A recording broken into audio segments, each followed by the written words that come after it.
this video is about my experience with LODs so far. With our level, the conjoined, I just kind of went absolutely ham on creating assets and shite because I thought I would just kind of attack it with a sense of forward momentum, and I think it's good to have that mentality to an extent, but at the same time, because you're making a game, these things pile up if you're not careful, and can affect performance and stuff like that. So I've begun the process of optimizing the game. There's been a couple kind of shortcut ways of doing that, like stuff like compressing the texture maps and removing collision boxes and meshes off of certain objects that the player isn't necessarily going to be interacting with anyway. But one of the main things is the geometry itself, especially like with the tree, which is absolutely littered all over the place in our level. So I started off with this tree, which now looking at it, I can definitely see that it's just way too high. 5,000 plus polys, 5.5 thousand polygons. But yeah, so after my lovely teammates recommended that I re-topologize, or I suppose a better term would be taking away geometry, I've ended up with two new ones. So that's the 5,424 face asset, and then here we have the almost half 2,795 polygon asset, and then here we have the super low, which is I got it down to 1,496. And the reason why there's three of these is because there's this really cool thing that you can do in Unity, and it's called, the whole thing's called LODs, but it's just creating a prefab of an asset, but then having different levels of detail so that when the player moves further away from the asset, it becomes lower resolution, less demanding. So that's what I've done here for kind of demonstration / test purposes. You don't have to walk too far away to see the difference. So you have to be kind of this close to see the high resolution one. And if you see here, LOD 1, which is the second one, and LOD 2, and if you go into the game,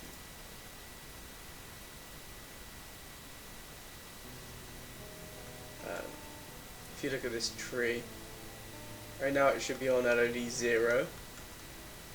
When you walk away, you see that there's an effect as well.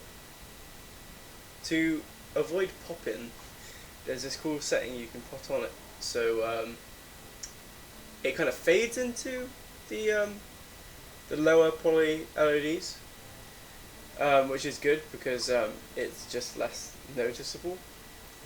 and that combined with like a slightly like, because right now it's more just so I can actually see the transition and stuff like that. But if you're walking away and if you see, there we go.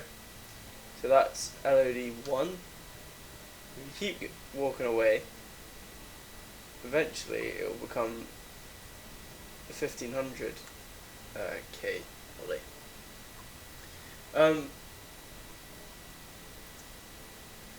But so that means that, you know, all of these ones, as soon as you spawn in, that are further away, are instantly going to be 1500k instead of 5460 something,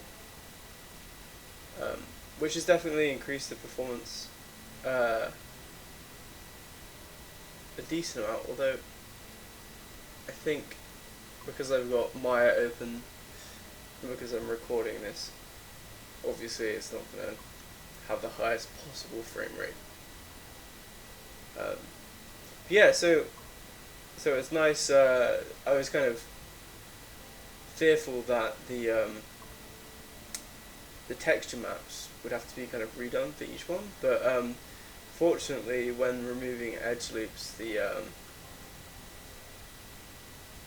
actual the kind of perimeter of each segmented UV doesn't seem to distort too much, which means that the textures are fairly kind of similar between the LODs. So moving forward, I mean, it's definitely important to have a few more kind of assets in, but at the same time I'm going to kind of spend some of my time creating LODs for some of the other kind of common assets. For example, these pieces of wood could do with a cheeky LOD. I don't know how it would work in terms of enemies. It's an interesting kind of question because it's something that I just have no idea about. Like, I assume that for games, for example, like a game with loads of zombie characters where there's like 100 being rendered at once, I would imagine that they actually would have kind of LEDs. Super interesting. It's just so funny. Like, it's just a thing. It's like Schrodinger's cat. Like, I have no if LODs for characters and stuff actually exist. Anyway, yeah. Actually, I was able to. I lost the password for the YouTube account, so I wasn't able to update anything for the game. But yeah, it's so funny as well. I've been watching loads of Game Dev Expo conference talks, and I was watching one on Fortnite, and they were talking about how they, through Unreal Engine, got the go ahead to use volumetric fog. But it was like a fairly new like technology at the time. But they said that they didn't want to overuse it because it would be like the new lens flare, implying that like lens flare effect in a game at one point or another was like really overdone because it was just like a new technology. So I'm there kind of just thinking,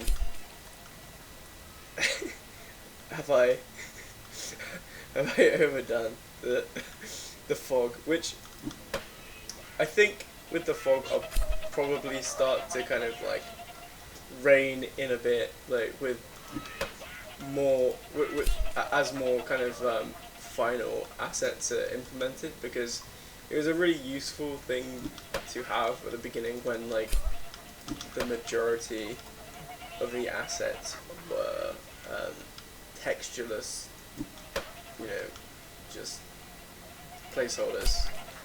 But now, um, I'd say like on a kind of fundamental level, the majority of the elements in this aren't actually placeholders anymore, which is a good feeling. I think like there's a lot of like here's a prime example, and I actually got a critique from a couple lecturers. They were coming towards the end of a Unreal Engine workshop, and I kind of sneakily asked them if they could just watch me play the level and kind of give me their initial impressions and stuff like that. And they said places like this, they would like to see either there being kind of more content in terms of like enemies and stuff, or to tighten it up. But fortunately, like you know, I can just add.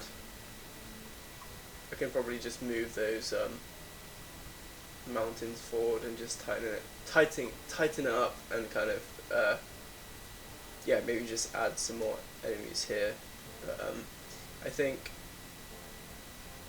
with the enemy AI, it'd be great to add a couple tools to slightly more deliberately place them, because you can manipulate the nav mesh to contain them in like a specific area.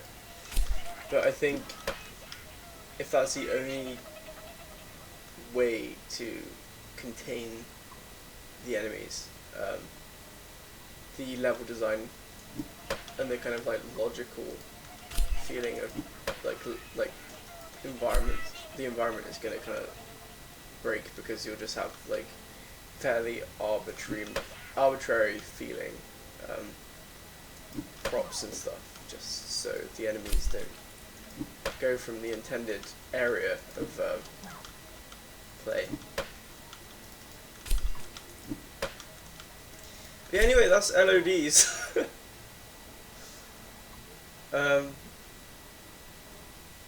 Yeah, the game's already running a lot better, so I'm confident that it won't take long to have a pretty smooth game, because I have a fancy nerdy computer, so I'm kind of good to play this, but at the same time, you know, you have to account for people that might not be able to, at least to a degree. Like, I don't expect the lecturers to have terrible computers, but at the same time, it's not worth, you know, taking that risk, I suppose, in case one of them, yeah. Anyway,